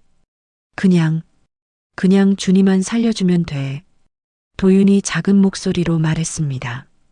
서아는 대답하지 않고 복도를 걸어갔어요. 도윤은 그 자리에 서서 그녀의 뒷모습을 바라봤습니다. 2025년 12월 2일 대한병원 윤리위원회가 열렸습니다. 오재영은 징계위원회에 회부됐고 결국 해고됐어요. 경찰 조사도 시작됐습니다. 병원 로비 영상에 대한 정정 보도도 나갔어요. 그날 저녁 수진이 서아의 집을 찾아왔습니다. 수진은 노트북을 들고 있었어요. 서아야, 이거 봐. 수진이 노트북 화면을 보여줬습니다. 뉴스 기사였어요. 세강 로펌 파트너 변호사, 병원 비리 고발 후 사직 제목이 눈에 들어왔습니다. 도윤이가 로펌 그만뒀대. 그리고 오재영 고발한 것도 도윤이었어. 서아는 기사를 천천히 읽어 내려갔습니다. 기사에는 도윤이 이해상충 문제로 사직서를 냈고 공익을 위해 병원 비리를 고발했다는 내용이 담겨 있었어요. 수진아, 이거 진짜야? 응. 내가 확인했어. 도윤이 정말 모든 걸 버린 거야. 로펌도 명예도 돈도. 서아는 노트북 화면을 바라보며 말을 잇지 못했습니다. 가슴 한구석이 이상하게 흔들렸어요. 서아야, 난 여전히 그 인간 믿지 않아. 하지만 이번만큼은 진심인 것 같아. 수진이 조심스럽게 말했습니다. 서아는 고개를 끄덕였어요. 나도 그래. 근데 수진아, 난 아직 무서워. 또 버림받을까봐. 그럴 땐 내가 있잖아. 내가 내 편이야. 항상. 수진이 서아의 손을 꽉 잡았습니다. 서아는 친구의 손에서 온기를 느꼈어요. 2025년 12월 5일 도윤은 작은 사무실 하나를 임대했습니다. 간판에는 정의 법률사무소라고 적혀 있었어요. 사회적 약자들을 위한 공익 변호사로 새 출발을 하기로 한 거였습니다. 사무실은 작고 낡았지만 도윤은 만족했어요. 창문으로 햇빛이 들어왔고 책상과 의자가 놓여 있었습니다. 그는 책상 위에 가족 사진을 올려놓으려다 멈췄어요. 가족 사진이 없었습니다. 아직은요. 도윤은 창밖을 바라봤습니다. 거리를 걷는 사람들이 보였어요. 누군가는 웃고 있었고 누군가는 걱정스러운 표정이었습니다. 도윤은 그 사람들을 돕는 변호사가 되고 싶었어요. 돈을 위해서가 아니라 진짜 정의를 위해서요. 휴대폰이 울렸습니다. 대한병원에서 온 문자였어요. 골수 이식 수술 일정이 확정됐습니다. 2025년 12월 15일 오전 9시. 입원은 12월 13일입니다. 도윤은 문자를 읽고 달력을 펼쳤습니다. 12월 15일에 동그라미를 그었어요. 그날이 그의 인생에서 가장 중요한 날이 될 거였습니다. 아들을 살리는 날이요. 그날 밤 도윤은 오래된 서랍을 열었습니다. 8년 전 서아가 보낸 노란 봉투들이 여전히 그곳에 있었어요. 그는 첫 번째 편지를 꺼냈습니다. 이번에는 뜯었어요. 편지지를 펼치자 서아의 또박또박한 글씨가 보였습니다. 도윤아, 나 임신했어. 무섭고 외로워. 하지만 이 아이들은 우리 아이야. 우리가 함께 키워야 해. 연락 줘. 제발. 도윤의 눈에서 눈물이 떨어졌습니다. 편지 위에 눈물 자국이 번졌어요. 그는 나머지 편지들도 하나씩 뜯어 읽었습니다. 서아의 절박함, 외로움, 그리고 마지막 편지에 담긴 체념. 모든 게 그의 가슴을 찔렀어요. 미안해, 서아야. 정말 미안해. 도윤은 편지를 가슴에 안고 한참을 울었습니다. 하지만 이제는 달랐어요. 이제는 도망치지 않을 겁니다. 남은 평생을 걸고 속죄하며 살 거예요.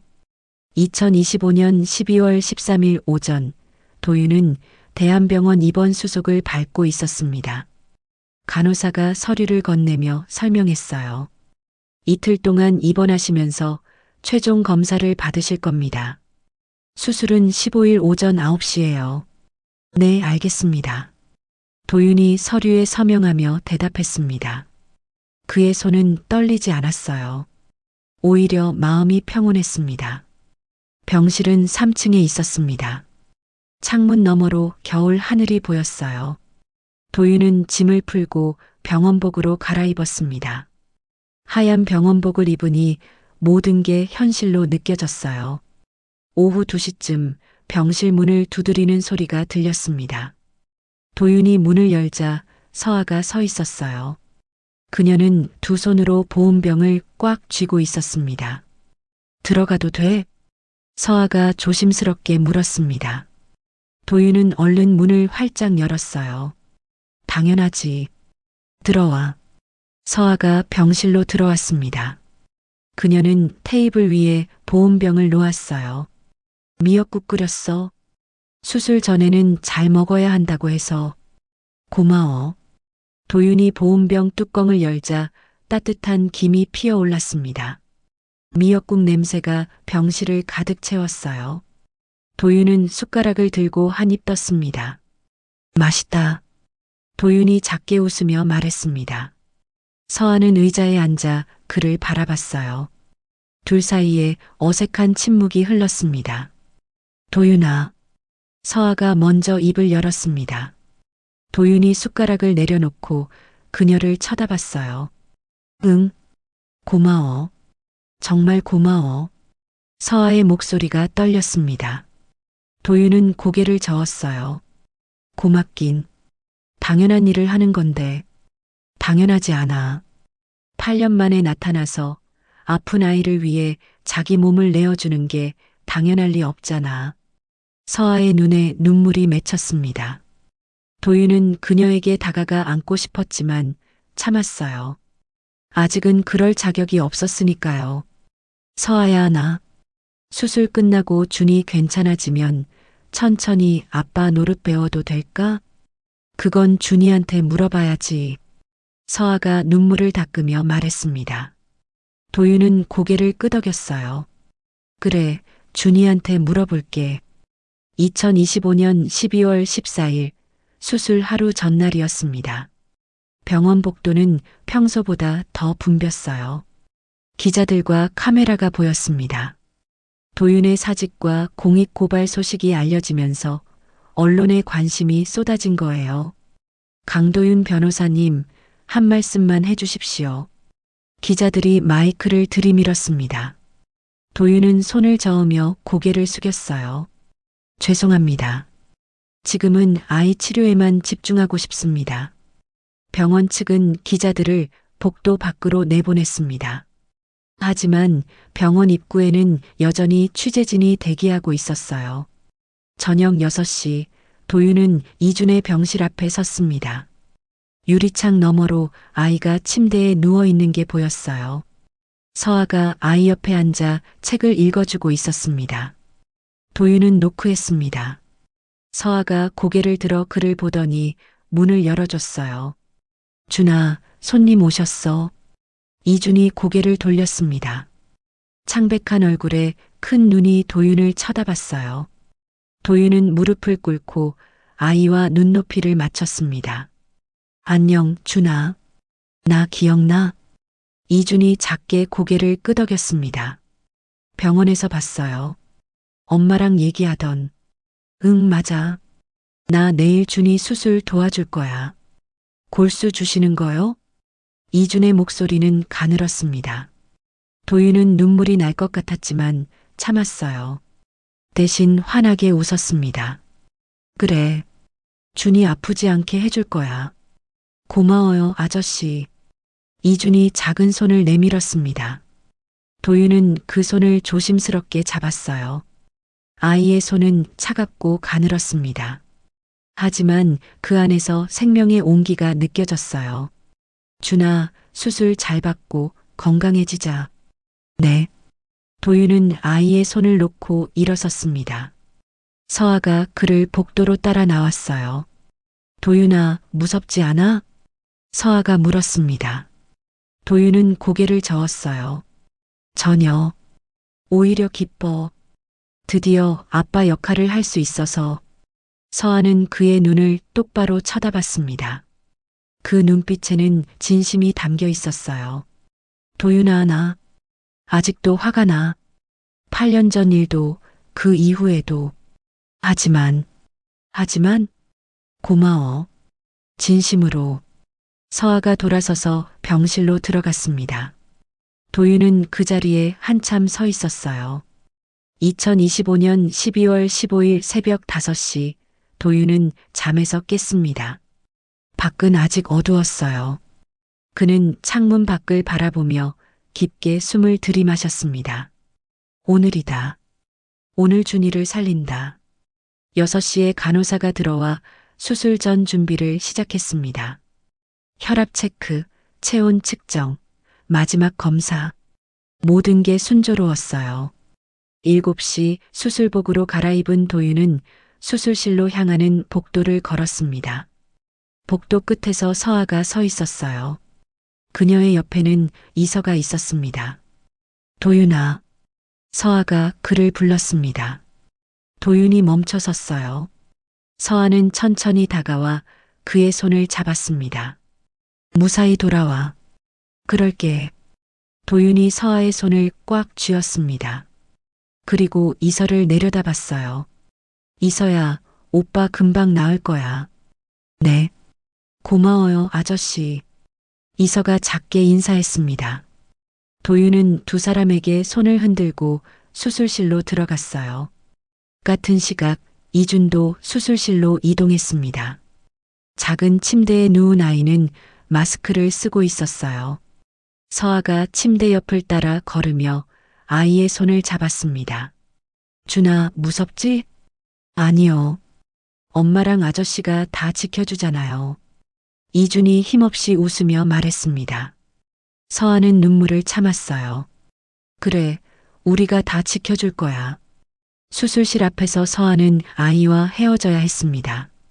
수술실 문이 닫히는 순간 서아는 그 자리에 주저앉아 울기 시작했어요. 수진이 달려와 그녀를 끌어안았습니다. 괜찮아, 서아야. 준이 강한 아이야. 잘 이겨낼 거야. 수술은 오전 9시에 시작됐습니다. 대기실에는 서아, 수진, 그리고 이서가 앉아 있었어요. 시계 초침 소리가 유난히 크게 들렸습니다. 1시간이 지났습니다. 2시간이 지났어요. 3시간째 되는 순간 서아는 더 이상 가만히 앉아 있을 수가 없었습니다. 대기실을 왔다 갔다 하며 초조하게 기다렸어요. 오후 1시 수술실 문이 열렸습니다. 김태준 교수가 마스크를 벗으며 나왔어요. 서아가 벌떡 일어났습니다. 선생님, 어떻게 됐어요? 김 교수의 얼굴에 미소가 번졌습니다. 수술 성공적입니다. 그 말을 듣는 순간 서아는 무릎이 꺾였습니다. 수진이 얼른 그녀를 붙잡았어요. 서아는 수진의 어깨에 얼굴을 묻고 소리내어 울었습니다. 감사합니다, 선생님. 정말 감사합니다. 기증자분도 잘 견디셨어요. 둘 다 회복실로 옮겼습니다.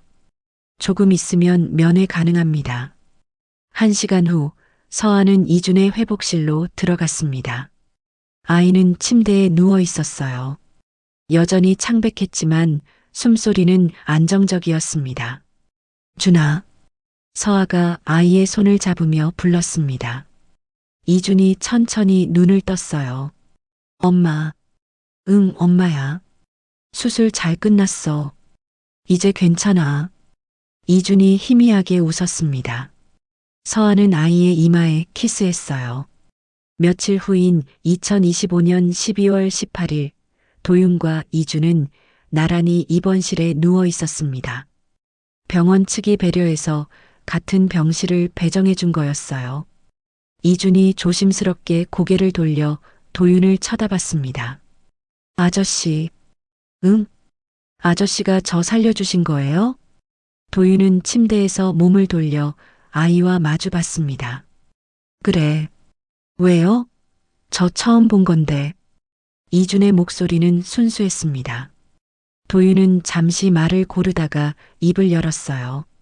준아, 사실은 말이야. 응? 아저씨가. 아니, 아빠가 맞아. 준이 아빠. 이준의 눈이 커졌습니다. 아이는 한참 도윤을 쳐다보더니 작게 물었어요.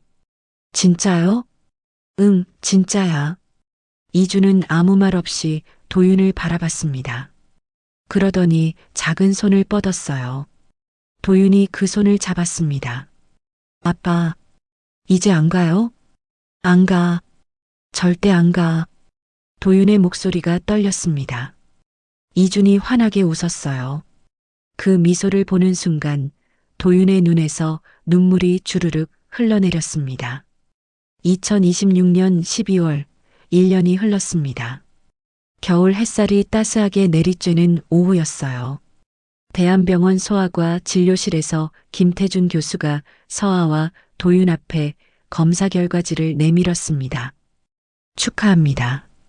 이준이 완치 판정입니다. 김 교수의 얼굴에 환한 미소가 번졌어요. 서아는 그 말을 듣는 순간 눈물이 주르륵 흘러내렸습니다. 도윤이 그녀의 어깨를 토닥였어요. 정말요? 진짜 완치예요? 서아가 떨리는 목소리로 물었습니다. 김 교수가 고개를 끄덕였어요. 네.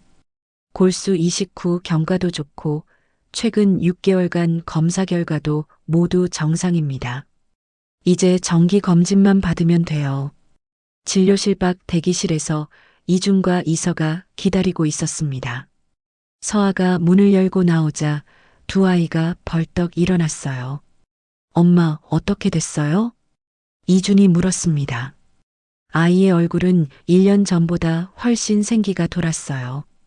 볼에도 살이 올라 건강해 보였습니다. 완치래. 우리 준이 이제 다 나았대. 서아가 아이를 꽉 껴안았습니다.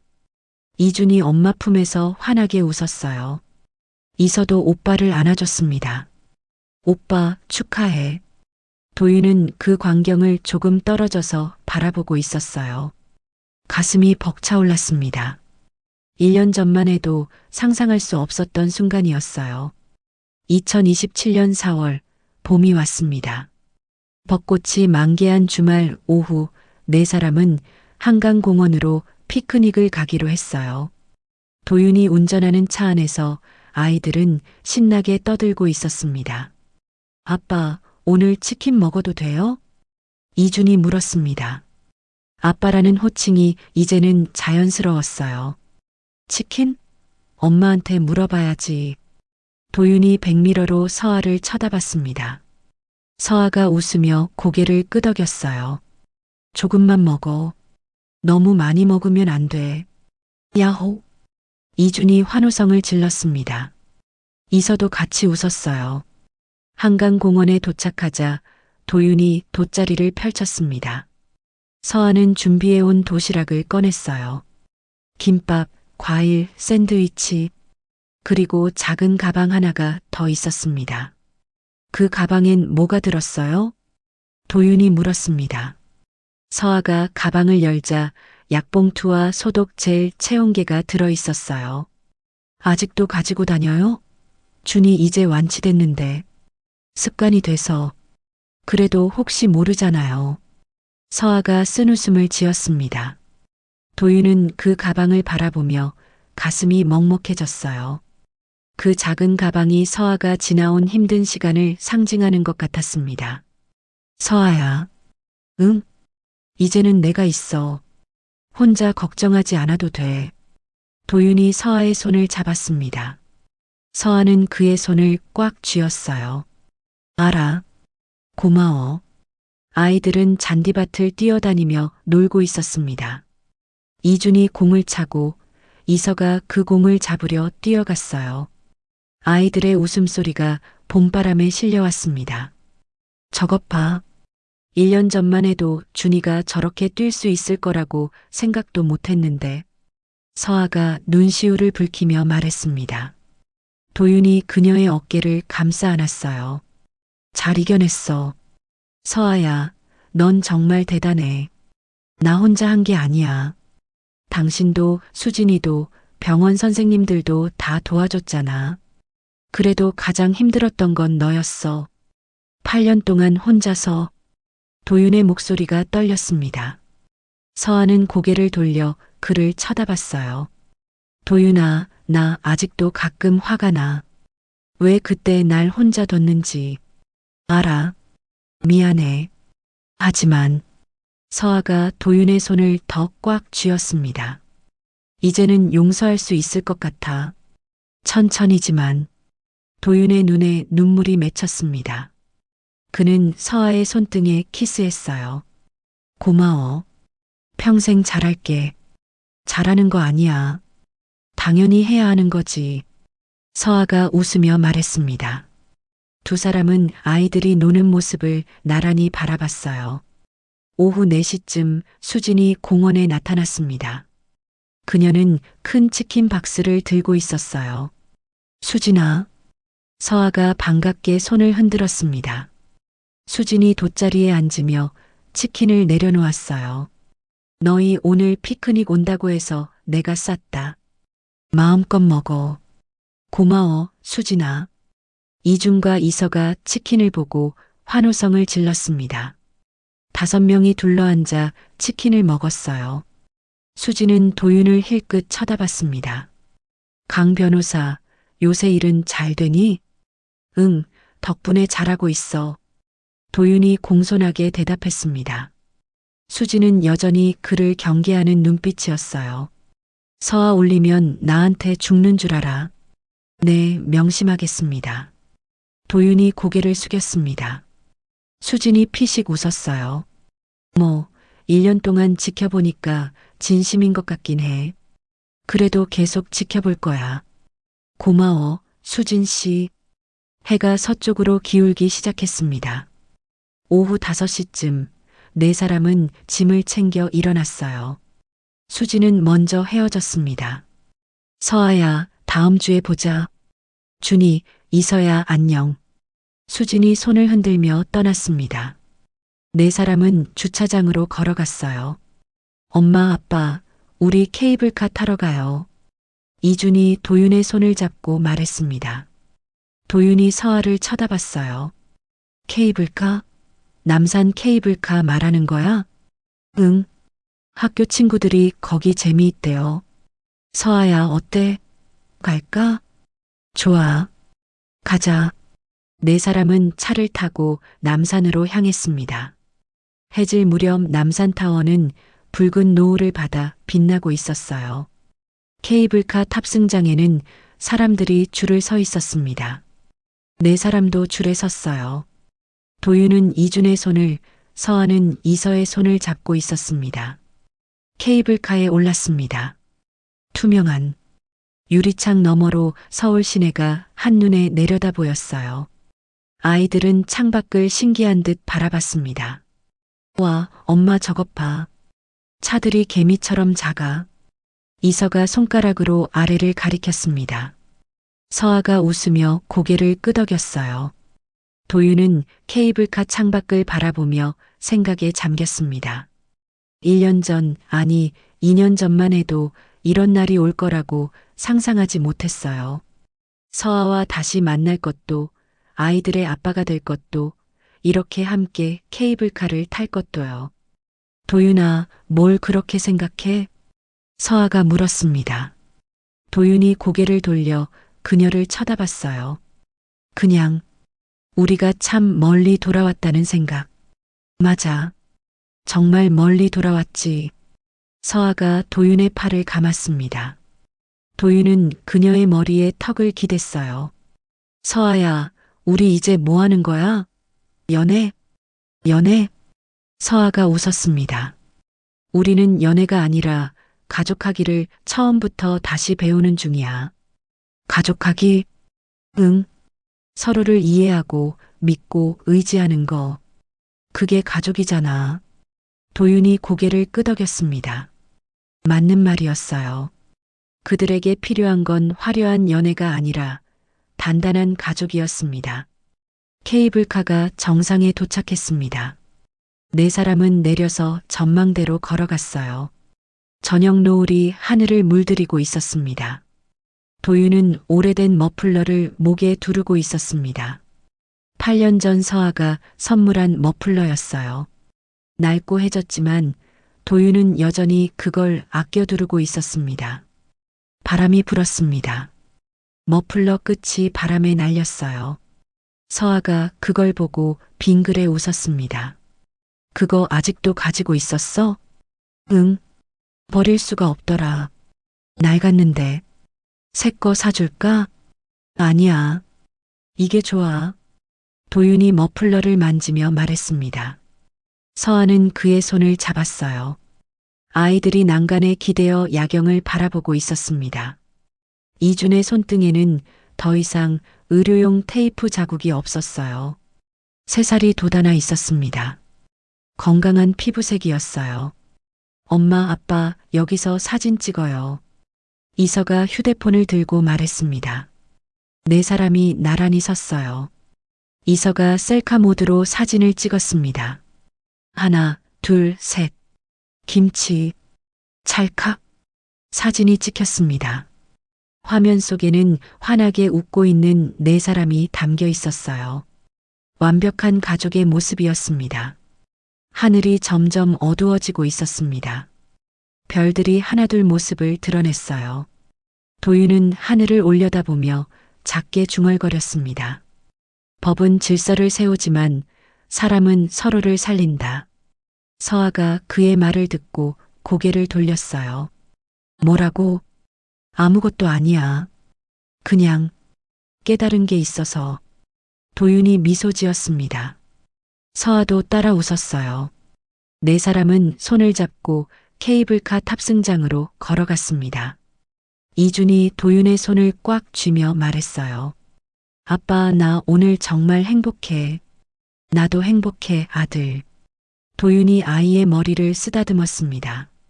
이선은 서아의 손을 잡고 졸린 듯 눈을 비비고 있었어요. 케이블카를 타고 내려가는 길, 서울의 야경이 반짝이고 있었습니다. 수많은 불빛들이 어둠 속에서 빛나고 있었어요. 마치 희망처럼요. 도윤은 창밖을 바라보며 생각했습니다. 8년이라는 시간을 되돌릴 수는 없었어요. 하지만 지금부터는 달랐습니다. 남은 평생을 이 가족과 함께 보낼 수 있었으니까요. 서아도 같은 생각을 하고 있었습니다. 과거는 지울 수 없었어요. 하지만 용서할 수는 있었습니다. 천천히 조금씩이요. 그게 바로 가족이었으니까요. 케이블카가 지상에 도착했습니다. 네 사람의 뒷모습이 밤거리로 사라져갔어요. 행복한 가족의 모습으로요. 그렇게 이야기는 막을 내렸습니다. 오늘 준비한 이야기는 여기까지입니다. 여러분은 오늘 이야기를 들으며 어떤 생각에 잠기셨나요? 오늘 사연의 주인공 가족에게 해주고 싶은 조언이나 응원의 메시지를 댓글로 남겨주신다면 큰 위로와 도움이 될 거예요. 오늘의 이야기가 여러분의 마음에 작은 울림을 주었다면 좋아요로 따뜻한 마음을 나눠주세요. 앞으로도 이런 이야기들을 계속해서 함께 나누고 싶으시다면 구독을 눌러주세요. 구독하시면 새로운 이야기가 올라올 때 가장 먼저 소식을 받아보실 수 있습니다. 이 이야기가 힘이 될 것 같은 소중한 분이 떠오른다면 그분께 공유하여 마음을 전해보세요. 오늘도 평온한 하루 보내시길 바랍니다.